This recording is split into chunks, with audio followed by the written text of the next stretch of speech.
अब छोरो जन्मियो, बाउ चाहिँ पढ्ने कहीँ गर्न जाने, बाहिर जाने, कसैले औँठी लगाइदिन्थे, कसैले माला दिन्थे, कसैले कपडा दान दिन्थे। घर ल्याएर बुढीलाई हेर्दै नहेरिकन त्यो लिफाफा लौ श्रीमती भनेर दिने गर्थे। सोझा रहेछन् पण्डित। श्रीमतीले पनि के गर्थिन् त त्यो सम्पत्ति पोको पार्दै दराजमा राख्दै, पोको पार्दै दराजमा राख्दै गर्दिरहेछन्। र एक दिन यी ब्राह्मणलाई एउटा व्यापारीले हिराको औँठी दान गरेका रहेछन्। कसलाई त भन्दा गुणनिधिलाई के हिराको औँठी दान गरेका रहेछन्। घरमा छोरो छ भनेर बुढा मख थिए। अब यो छोरो के भयो त भन्दा छोरो असाध्यै आज चोर भएछ। कहाँ चोर छ त? घरमै चोर छ कि यसले घरमै चोरी गर्छ। अनि चोरी गर्दा गर्दै के गर्न थाल्यो त? आज बाउको सम्पत्ति बाउले कमाउँदै ल्याउने, छोराले चोर्दै बाहिर जाँदै आज बोतलको पानी खाने, अनि राम्रा राम्रा नानीहरूसँग डुल्न थालेछ। सबले भनौँ हरिहर भगवानको। हेर्नु त छोरो त जन्मेको थियो नि होइन। अब के भयो? बाउले पण्डिताई गरेर दान ल्याउँछन्, छोराले के गर्छ? बाहिर गएर बोतल पिउँछ के।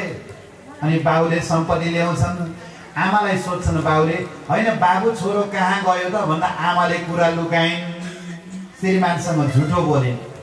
नानी त त्यहाँ साथी कहाँ गएछ त भन्छन्। अनि जब पिएर आउँछ नि खुट्टा बङ्ग्याउँदै, अनि बाउलाई भन्छन् सन्चो नभएर सुतेको छ। सबले भनौँ राधे राधे राधे राधे।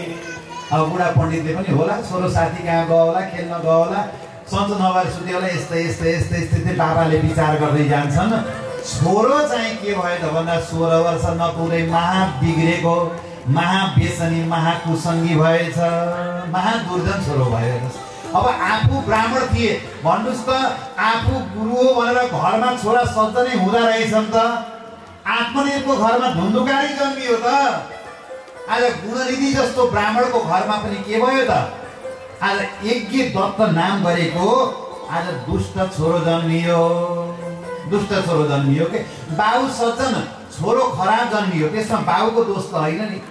आमाले के गरिन्? छोराको जति पनि पाप थियो नि लुकाउँदै लुकाउँदै लगिन्। बाबाले सोध्छन्, बेलुका आएर सोध्छन्, दुलै होइन मैले हिजोको राजाले मलाई हिराको औँठी लगाइदिएको थियो, त्यो एकचोटि औँठी ल्याऊ त भनेर यसो खोज्न जान दराजमा रहेछ। कहाँ गयो त भन्दा यताउति कहीँ खसाले कि होली भनेर त्यो अङ्गुठीलाई छोराले टिपेर लिएर गएर बजार बेचिसकेको रहेछ। सबले भनौँ हरिहर भगवानको। छोराले बजार बेचेको, दुलैले कुरा लुकाइन्। अब छोरालाई गाली खुवाउन भन्दा कुरो लुकाउन भनेर कुरो लुकाउँछिन्। र कुरो लुकाइसकेपछि छोराले गरेको कामलाई आज श्रीमतीले चाप्दै चाप्दै चाप्दै चाप्दै चाप्दै लगिन्। र चाप्दै चाप्दै लगेर भन्छन्, श्रीमान त्यो औँठी मैले झुकिएर कहीँ राखेँ कि होली, कहीँ झुकिएको होला। अब मैले भेटेपछि हजुरलाई दिन्छु भनेर आज त श्रीमानलाई झुटो बोलिन्। तर भोलि के भयो त भन्दा त्यही आज ब्राह्मण आज जसको घरमा पूजा गर्न भनेर गएका थिए, त्यही घरको व्यापारीले के भन्छ त भन्दा आज हेर त यति राम्रो औँठी आयो, आज मलाई एउटा केटोले बेच्न ल्याएको भनेर त्यही औँठी त्यही ब्राह्मणका हातमा दिए। सबले भनौँ हरिहर भगवानको जय।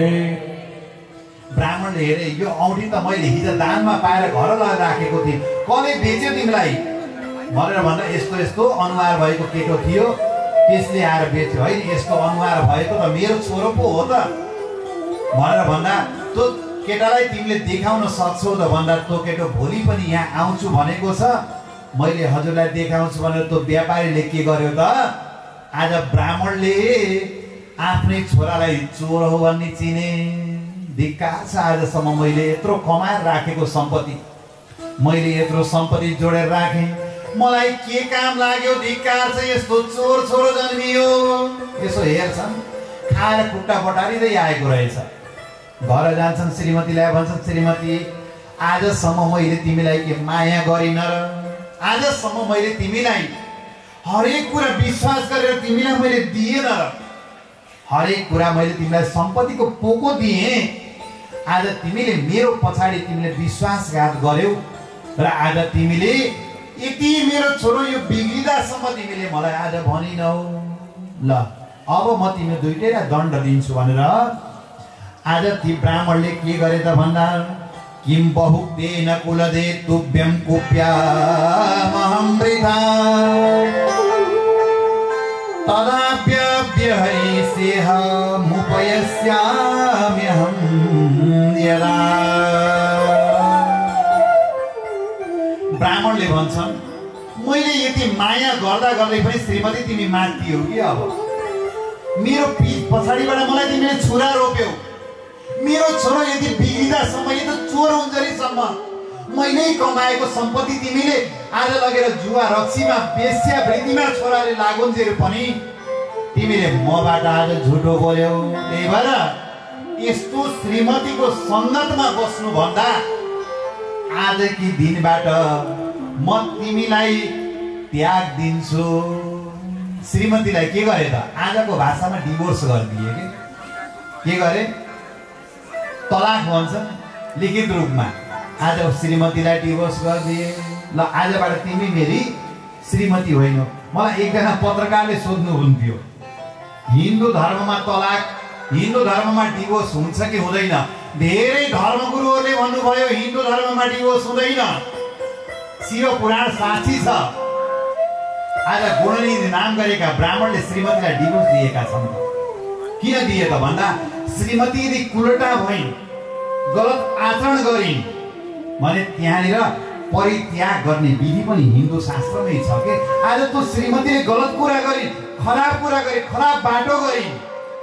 आज उसलाई श्रीमानले के गरे त त्याग गरे, खुट्टामा पर्छिन् श्रीमान मैले गल्ती गरेँ, आज मलाई क्षमा दिनुहोस् भन्दा मैले एकपटक त्याग गरेपछि अब तिमी र तिम्रा श्रीमान पुत्रलाई आज मैले के गर्छु त भन्दा आज स्वीकार गर्दिन अब भनेर ती ब्राह्मणले के गरे त भन्दा श्रीमतीलाई त्याग गरे र ब्राह्मणले अर्की बिहे गर्दा भए। सबले भनौँ हरिहर भगवानको जय। ती ब्राह्मणले के गरे यस्ती कुलटा स्त्री जसले मेरो पछाडि पाप गरे आज यस्ती स्त्रीलाई मैले घर राख्दिन भनेर डिभोर्स गर्दछन्। अब के भयो त अब ती रानी के भइन् डिप्रेसनमा गइन्। आजभरिको भाषा डिप्रेसन भन्छन्। यस्ता पतिलाई मैले आज छोड्नु पर्यो, यस्ता पतिले मलाई आज छोड्नु भयो, मैले छोरालाई जोगाउँदा श्रीमान गुमाए, श्रीमानसँग झुटो भयो भनेर यही सन्तापले गर्दा उनी के भइन् त आज मनमा आदि भयो, मनमा व्याधि भयो। मनमा व्याधि भएकै कारणले यही पीडले गर्दा उनी आज के भइन् त उनको प्राण गयो। सबले भनौँ हरिहर भगवानको।